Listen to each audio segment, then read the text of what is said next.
پریم چند کا افسانہ کپن کا کردار۔ کپن جہاں پریم چند کے شاہکار افسانوں میں شمار ہوتا ہے وہیں یہ ہندوستان میں اردو افسانے کا ایک اہم مول بھی تسلیم کیا جاتا ہے۔ یہ افسانہ ترقی پسند تحریک کی کچڑی پکنے کے وقت لکھا گیا تھا، لیکن یہ بات یقینی ہے کہ یہ افسانہ تحریک کی ابتدا سے قبل کا افسانہ ہے۔ اس کی اشاعت 1935 میں ہوئی۔ اس افسانے میں پریم چند کی حقیقت نگاری ایک نئے رنگ و روپ میں نمایاں ہوئی۔ افسانے کے کردار گیسو اور مادھو استحصال ہوتے سماج کے نمائندہ ہیں، لیکن غیر انسانی جذبات جو بھوک اور کاہلی کی دین ہے اود کر آتے ہیں اور وہ دونوں ایسی کریہ حرکات کرتے ہیں کہ کلیجہ منہ کو آنے لگتا ہے۔ پروفیسر وہاب اشرفی کپن پر یوں رقم طراز ہیں: پریم چند نے تو طبقاتی کشمکش اور استحصال کے بہت سارے افسانے لکھے، لیکن کپن کو افسانوی فن کا ایک لافانی نمونہ ہونا تھا۔ اس لیے جدید اور جدید ترین فنی تقاضوں کے پس منظر میں یہ افسانہ صحیح سالم نظر آتا ہے۔ یہاں گیسو اور مادھو استحصال کے ایسے مرحلے سے گزرے ہیں کہ آپ اپنے سے بیگانہ ہو گئے۔ سماجی اور طبقاتی ناہمواریوں کے ایک طویل سلسلے کے نتیجے میں ان کے ڈومینیشن کا عمل دیدنی ہے اور رونگنے کھڑے کر دیتا ہے۔ کپن سپاہ حقیقت نگاری کا عمدہ نمونہ ہے۔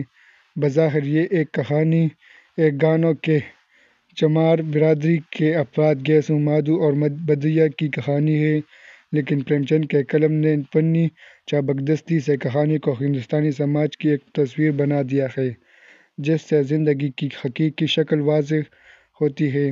کہانی میں پریم چند نے بجا طنزیہ جملوں کا استعمال کیا ہے اور قاری کو اپنے احساس میں شامل کر لیا ہے۔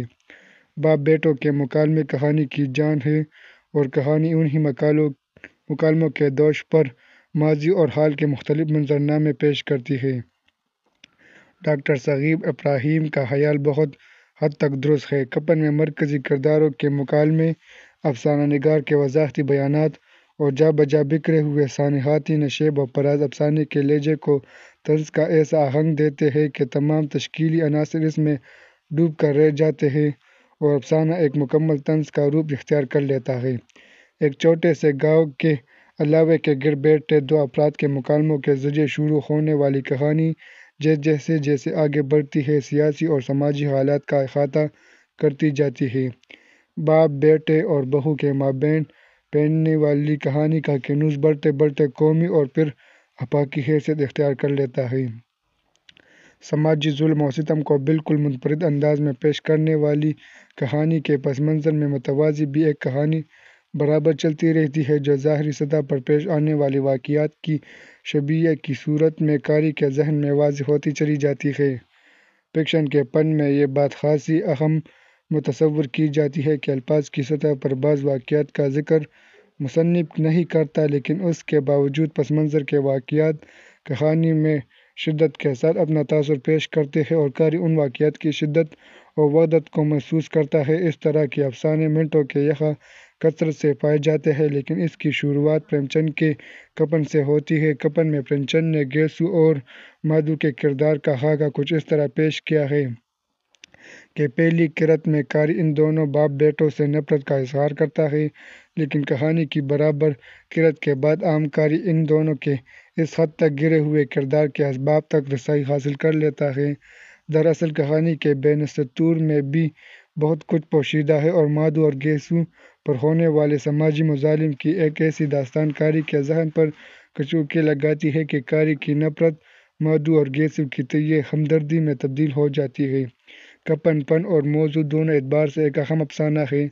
افسانے کی بنیاد میں کہیں جول نہیں اور جزئیات کی اتنی خوبصورت زنجیر ہے کہ ہر کڑی اپنی جگہ بھی مضبوط ہے اور مجموعی اعتبار سے بھی۔ ایک کہانی اپنی موضوع کے اعتبار سے بھی اپنے عہد کو نیا جہاں عطا کرتی ہے۔ گاؤں کے ایک چمار خاندان کے 3 افراد اور 3 نسلوں کی کہانی پریم چند کی فنی مہارت کے سبب اس قدر وسیع کنوز اختیار کر لیتی ہے کہ آفاقیت کی حدوں کو چھو لیتی ہے۔ اس چھوٹی سی کہانی میں اپنے عہد کی سماجی اور اقتصادی تصاویر کا بخوبی نظارہ کیا جا سکتا ہے۔ کپن ایک طرف پریم چند کی حقیقت نگاری کو نئی سمت عطا کرتی ہے تو دوسری طرف ترقی پسند تحریک کو ایک مضبوط اور مستحکم بنیاد بھی فراہم کرتی ہے۔